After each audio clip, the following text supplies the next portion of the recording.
নমস্কার বন্ধুরা, সবাইকে শুভ সকালের অনেক অনেক শুভেচ্ছা জানিয়ে তোমাদের পছন্দের ধারাবাহিক শুভ বিবাহের আজকের পর্বের রিভিউ নিয়ে আমি চলে এসেছি তোমাদের সামনে। বাংলা সিরিয়াল সমাচারে তোমাদের সবাইকে স্বাগত জানিয়ে আজকের পর্বের রিভিউ আমি শুরু করছি। শুরুতেই দেখতে পাচ্ছি সুধাকে তেজ আস্তে আস্তে করে ওঠাচ্ছে, বসাচ্ছে, তারপর সুধার কপালে টিপ পরিয়ে দেয়, সুধার যত্ন নিচ্ছে। সুধাও তেজের হাতটা ধরে চুপ করে বসে আছে, সুধার দিকে তাকিয়ে আছে। তখন ঝিনুকরা যখন আসছে, ঝিনুক আর সমুদ্র, ঝিনুক তো দেখে খুব খুশি হয়। সমুদ্র তখন মনে মনে ঝিনুককে নিয়ে ভাবতে থাকে আর মুখে বলছে, আমিও তো এইভাবেই তোমার সাথে থাকতে চেয়েছিলাম ঝিনুক, সারা জীবন, কিন্তু আমি হেরে গেলাম। ঝিনুক বলছে, কিছু বললে? সমুদ্র বলে, না কিছু না। তখন সমুদ্র চলে যায়। ঝিনুক বলছে, আমি জানি তুমি কি বলতে চেয়েছিলে, কিন্তু এখন অনেকটা দেরি হয়ে গেছে তার জন্যে। এরপরে তো ডাক্তারবাবু এসে সুধা কেমন আছে জিজ্ঞাসা করছে।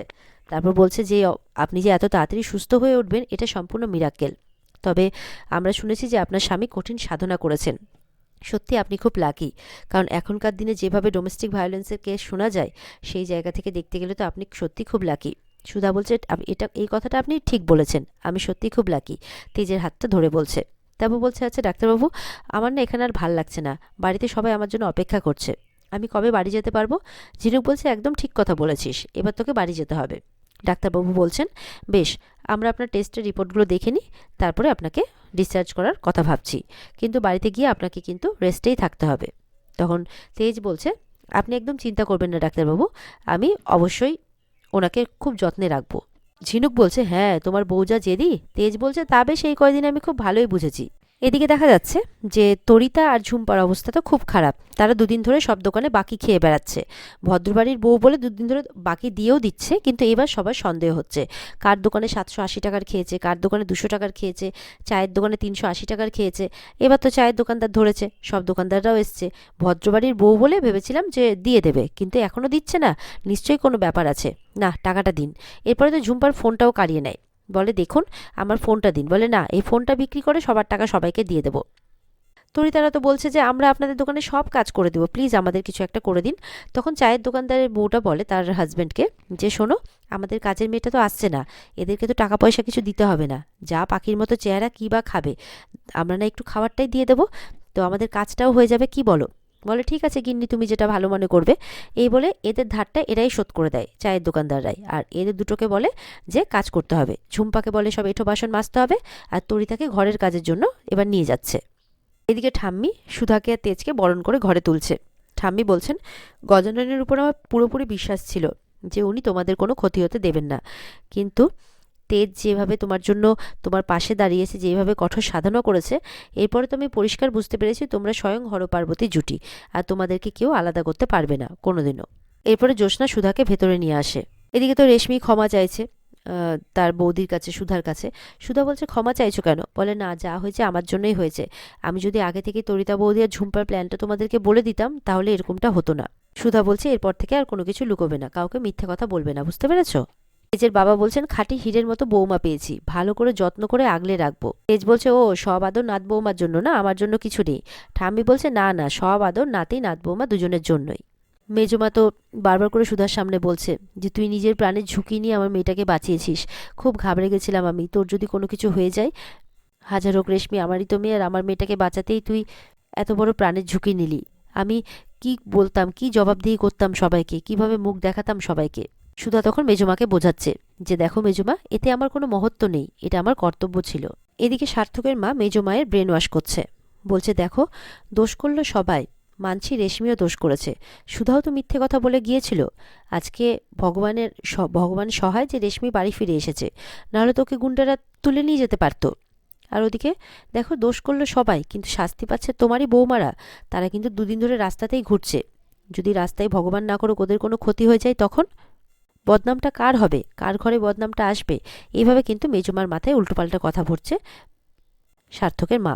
বলে, দেখো, সবাই কিন্তু সবার জায়গায় ভালো থাকলো, শুধু উচ্ছন্নে গেল তোমারই দুটো ছেলের জীবন। বলে, আমার কথাগুলো কিন্তু ভেবে দেখো পরে। মেজমা তো চুপ করে শুনছে। এদিকে তো সুধা নিজের ব্লাউজের ফিতায় কিছুতেই বাঁধতে পারছে না, হাতে প্রচণ্ড ব্যথা করছে। তেজ আসে, বলছে, এত কষ্ট পাচ্ছ কিন্তু তাও তুমি আমাকে কোনো কিছু বলছো না। বলে, না তুমি পারবে না, আমি করছি। তখন তেজই বেঁধে দেয়। তারপর বলছে যে, দেখো, সব কাজে আমার এত খুঁত ধরো কেন, আমি ঠিকই পারি, আর শাড়ি পরানোতে তো আমি এক্সপার্ট, এতবার পরিয়েছি। এরপরে সুধা যখন শাড়ির কুচি করছে, তখন তেজ বলছে আমি করে দিচ্ছি, বলে না না এটা আমি পারবো। তখন সেটাও করতে গিয়ে সুধার কোমরে ব্যথা লাগছে।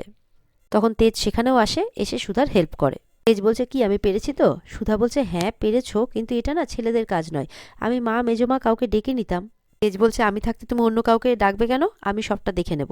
তেজ বলছে ছেলে মেয়ে ভাগাভাগি হবে কেন, আমি যখন অসুস্থ হই তখন তো আপনিই থাকেন, তাহলে আপনার অসুস্থতার সময় আমিই থাকবো। তখন সুধা বলছে হ্যাঁ আপনি সারাদিন মানে এই ঘরে বসে থাকুন, আর তো আপনার কোনো কাজকর্ম নেই, বলে আমি সব সামলে নিতে পারবো। সুধা বলে হ্যাঁ খুব জানি। এদিকে তো তেজ বারবার করে সুধাকে বলছে যে রেস্টে থাকতে হবে এবার তোমাকে পুরোপুরি, কোনো কথা না হলে আমি কিন্তু শুনবো না, আমি যেটা বলবো সেটাই করতে হবে।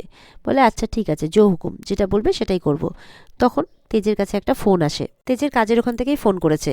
তো তেজের তো কিছু দায়িত্ব পড়েছে, তার সঙ্গে সুধাকেও মিষ্টি বানানোর জন্য বলছে। তেজ বলছে উনি তো এখন অসুস্থ, উনি পারবেন না, আপনি বরঞ্চ মিষ্টির অর্ডারটা অন্য কাউকে দিয়ে দিন, টাকা পয়সা যা লাগে আমি দিয়ে দেবো। তখন সুধা তেজের কাছ থেকে ফোনটা কাড়িয়ে বলছে কি করছো, শিবরাত্রির কিছু মিষ্টি আমি বানাতে পারবো না, এটা তো অনেক পুণ্যের কাজ। তখন উনি ফোনটা নিয়ে ওনাকে বলে দেন যে মিষ্টির অর্ডারটা আমি নিলাম, আমিই করে দেবো, আপনাকে চিন্তা করতে হবে না। তখন উনি আবার বলছেন যে আপনি যদি মন্দির চত্বরে ডেকোরেশনের দায়িত্বটাও আপনার এসএমবি ইভেন্ট নেয় তাহলে খুব ভালো হয়। সুধা বলছে হ্যাঁ হ্যাঁ চিন্তা করবেন না, সেই দায়িত্বটাও আমি নিয়ে নেব, কোনো অসুবিধে হবে না। তেজ তখন ফোনটা কাড়িয়ে বলছে কি করছো তুমি সুধা, তোমার তোমার এখন শরীরের এই অবস্থা, তুমি 500 জনের মিষ্টির দায়িত্ব নিয়ে নিলে, একটা ইভেন্টের দায়িত্ব নিলে, কেন কিসের জন্য? তারপর যখন লোকটাকে বারণ করতে যাবে দেখে লোকটা অলরেডি ফোন কেটে দিয়েছে। সুধা বলছে তুমি এগুলো নিয়ে একদম চিন্তা করো না, আমার সাথে তো সবাই আছে, রেশমি, ডলি, সমুদ্র, ঝিনুক, বিচ্ছু, সবাই তো আছে, আমার কোনো কিচ্ছু হবে না, সবাই আমাকে হাতে হাতে হেল্প করবে। তেজ বলছে সবার চিন্তা আছে তোমার, শুধুমাত্র আমিই বাদ। সুধা তখন তেজের দিকে তাকিয়ে আছে। সুধা কিন্তু ঝুম্পার তরিতার কথা জিজ্ঞাসা করছে, কিন্তু বারবার করে যাকেই জিজ্ঞাসা করছে সেই এড়িয়ে যাচ্ছে। এখন তেজও এড়িয়ে গেল। এরপরে তেজ যখন সুধার কাছাকাছি আসার চেষ্টা করে, সুধার লজ্জা পেয়ে যখন ঘুরতে যাবে, বিছানার মধ্যে পড়ে গিয়ে সুধার মাথায় একটু আঘাত লাগে, মানে লাগে আর কি। তেজ বলছে সরি সরি কিছু হয়নি তো, বলে না না আমি ঠিক আছি। এরপরে সুধাকে শুইয়ে দেয়, বলে তুমি রেস্ট নাও। সুধা তখন মনে মনে ভাবছে কি ব্যাপার, তরিতা আর ঝুম্পার কথা বললেই সবাই এড়িয়ে যাচ্ছে কেন ব্যাপারটাকে। এদিকে দেখা যাচ্ছে ইন্সপেক্টর আশুতোষ এসেছে, ঠাম্মি ডেকে পাঠিয়েছেন। আর এদিকে ওনাকে দেখে কিন্তু ডলি আর রেশমি খুব খুশি, কোথাও না কোথাও রেশমি কিন্তু মনে হয় মনে মনে ইন্সপেক্টর আশুতোষকে পছন্দ করে ফেলেছে, সেটা আগামী দিনগুলোতে আমরা দেখতে পাবো। কিন্তু ইন্সপেক্টর আশুতোষ মনে মনে কিন্তু জ্যোৎস্নাকে খুঁজছে। তখন জ্যোৎস্নাও আসে সামনে। এরপরে জ্যোৎস্নাকে ঠাম্মি বলছে কি তুমি ঠাকুরের সিঁদুর ছোঁয়াওনি কেন? তো জ্যোৎস্না কি করে ছোঁয়াবে? জ্যোৎস্না বলছে আসলে ঠাম্মি আমি বাসি কাপড় ছাড়িনি তো, তাই জন্য ছেড়ে এসে তারপর ছুঁয়ে দেবো। বলে ঠিক আছে। তখন জ্যোৎস্না যখন যাচ্ছে তখন হোঁচট খেয়ে পড়ে যেতে লাগলে আশুতোষ সামলে নেয়। তখন জ্যোৎস্না ভেতরে চলে যায়। আর এদিকে ঠাম্মি আশুতোষকে জিজ্ঞাসা করছে যে যারা নাত বৌমার ক্ষতি করার চেষ্টা করেছিল সেই অপরাধীদের ধরা গেল কিনা। আশুতোষ তো বলছে এখনো পাওয়া যায়নি। তখন ঠাম্মি বলছে কি খোঁজ করছো তোমরা যে পাওয়া যাচ্ছে না? বলে ও অপরাধী তো আর ছোট অপরাধী নয়, তাই একটু সময় লাগছে। ইন্সপেক্টর আশুতোষ বলছে আমরা কিছু একটা প্ল্যান করেছি, শিবরাত্রির দিনে একটা ট্র্যাপ প্ল্যান করেছি, আর সেই দিনই আমরা অপরাধীদের ধরবো বলে ভেবেছি। এই বলে আশুতোষ চলে যায়। ঠাম্মি বলছে ছি ছি ছি, শিবরাত্রির মতো একটা শুভ অনুষ্ঠানকে মানুষ এভাবে অপরাধীর করে তুলেছে, ছি ছি, দেশ দুনিয়ার কি হচ্ছে, মেয়ে বউরা বাইরে বেরোবে কি করে এরপরে, এদের তো কঠিন থেকে কঠিনতম শাস্তি হওয়া উচিত। ঠাম্মি খুব রেগে গেছে। তখন রেশমি শান্ত করছে। পরে সুধা কি করে, তরিতা আর ঝুম্পার খোঁজ করতে করতে ঠাম্মির কাছে আসে যে ঠাম্মি ওরা কোথায়, ওদেরকে দেখতে পাচ্ছি না সারা বাড়ি খুঁজেও। রেশমি ফট করে বলে দেয় যে ঠাম্মি ওদেরকে শাস্তি দিয়েছে। ঠাম্মি তখন রেশমিকে থামিয়ে দেয়। সুধা তখন চিন্তা করছে শাস্তি, আর মনে মনে বলছে এবার ঝুম্পা আর তরিতাকে বাড়ি ফিরিয়ে আনার দায়িত্ব আমার। আর এখানে আজকের পর্ব শেষ হয়ে যায়। তো বন্ধুরা, এই ছিল আজকের পর্বের রিভিউ। আশা করি তোমাদের ভালো লেগেছে। ভালো লেগে থাকলে পর্বকে লাইক, কমেন্ট, চ্যানেলকে সাবস্ক্রাইব করে দেবে। আর পর্বের ফুল এপিসোড দেখতে যথাসময়ে স্টার জলসার পর্দায় তোমরা চোখ রাখবে। তাহলে দেখা হচ্ছে তোমাদের সাথে আগামীকালকে। ততক্ষণ সবাই ভালো থাকবে। টাটা।